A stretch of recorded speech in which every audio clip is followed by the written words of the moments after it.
This is Treasury of Favorite Poems. It's basically just a bunch of different poems from different times by different authors. I also have, I like that it says it there, but like really small. It says it there, and then it has it really big on the next page. Yeah, so I have some marked, as you can see. Just some that I like skimmed through and I liked. So we'll be picking a few of them to read tonight. And there's like this one that I didn't mark, but it's that right there. I didn't mark it, but the person that had this before me, I guess, did. So we might read that one too. So let's just start. We're gonna start with my favorite one. Which is one. It's called Apology by Amy Lowell, which is what I have marked. Also, like, I was going through some of my previous videos, and like the lamp behind me sometimes it like shines through my hair, and I'm really like, it's like an eye. Okay, so this is Apology by Amy Lowell. Be not angry with me that I bear your colors everywhere, all through each crowded street, and meet the wonder light in every eye as I go by. Each plodding wayfarer looks up to gaze, blinded by rainbow haze, the stuff of happiness, no less, which wraps me in its glad-hued folds of peacock golds. Before my feet the dusty, rough-paved way flushes beneath its gray. My steps fall ridged with light so bright it seems a myriad suns are strewn about the town. Around me is the sound of steepled bells and richly perfumed smells, hang like a wind-forgotten cloud and shroud me from close contact with the world I dwell impearled. You blazon me with jeweled insignia, a flaming nebula, rims in my life, and yet you set the word upon me unconfessed to go unguessed. So it was Apology by Amy Lowell. I really like that one. I like the imagery of it. I think it's really pretty.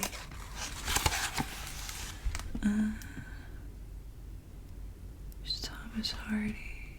I have an Edgar Allan Poe in here. It's Aziraphale, which I saved just because it's Aziraphale from Good Omens, and I love that show. So, let's see, is it right?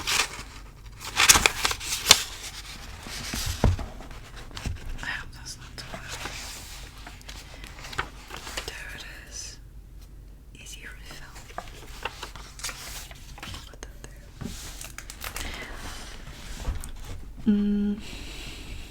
Okay, so this is Edgar Allan Poe.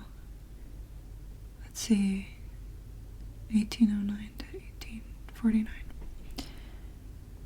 So Aziraphale, and the angel Aziraphale, whose heartstrings are a lute, and who has the sweetest voice of all God's creatures, from the Quran, I think.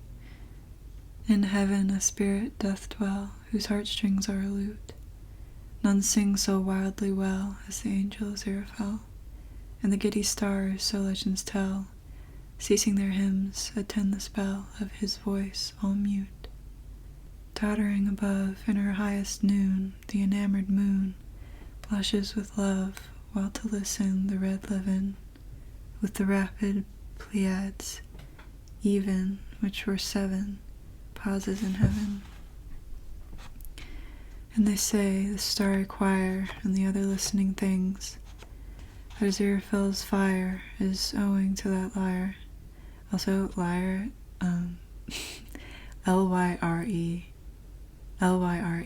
It's like, sometimes it's pronounced lear or lyre. I usually say lyra just because of the constellation, which is that instrument, but let's reread that.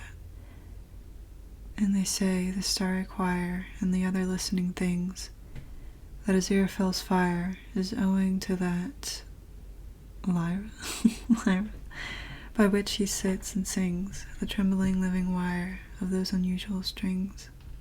But the skies the angel trod, where deep thoughts are a duty, where love's a grown-up God, where the hourly glances are imbued with all the beauty which we worship in a star.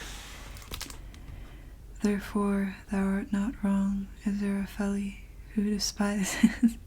Also, I don't know why it says Aziraphale there. I don't know if that's like they misspelled it, but it's Israfeli. But Aziraphale is not they added an I, so I don't know if that's on purpose or not, but I kind of like it either way. Therefore thou art not wrong, Aziraphale, who despises an unimpassioned song. To thee the laurels belong, best bard, because the wisest merrily live and long. The ecstasies above, with thy burning measures suit, thy grief, thy joy, thy hate, thy love, with the fervor of the lute. Well may the stars be mute. Yes, heaven is thine, but this is a world of sweets and sours. Our flowers are merely flowers, and the shadow of thy perfect bliss is the sunshine of ours. If I could dwell where Aziraphale hath dwelt, and he where I, he might not sing so wildly well a mortal melody, while a bolder note than this might swell from my lyre within the sky. Lyra. Okay, that was Aziraphale by Edgar Allan Poe, which I like that one. I always pictured the BBC Good Omens, so I always pictured, I forget, is it David Tennant or is that the other one? I don't know, I'm bad with names. Okay.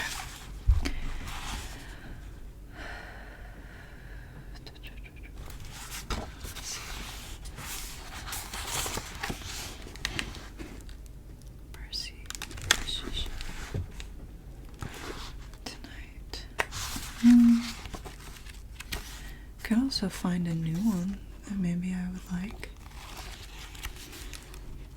That would be fun.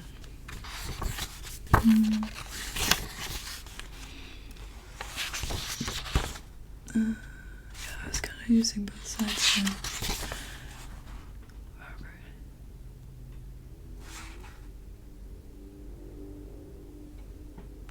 Bitch.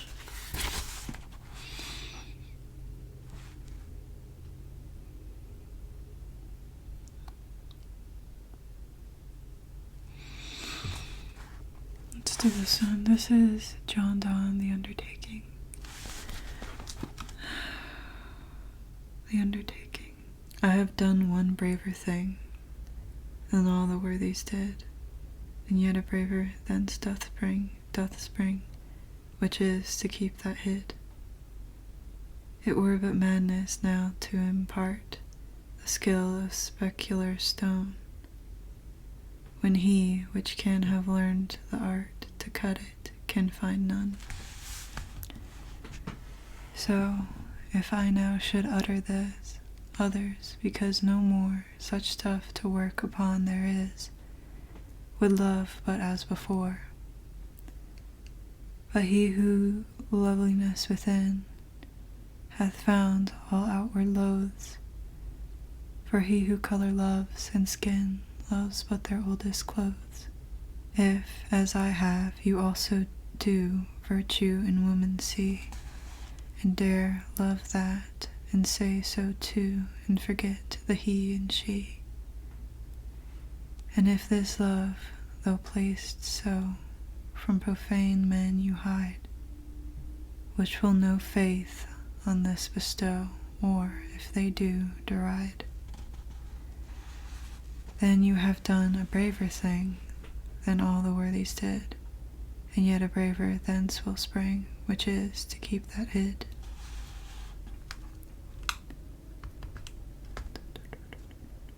I feel like that one's like fruity. Not fruity, but I feel like it's like queer coded. Anyway, I feel like that one's like queer coded or something. I don't know anything. I don't know anything about these authors or poets. I don't know anything about them. So, or what they write. I just am like reading. And I say, oh, I like that. That's very nice. Okay. I think that's all we're gonna read for right now. Could do this last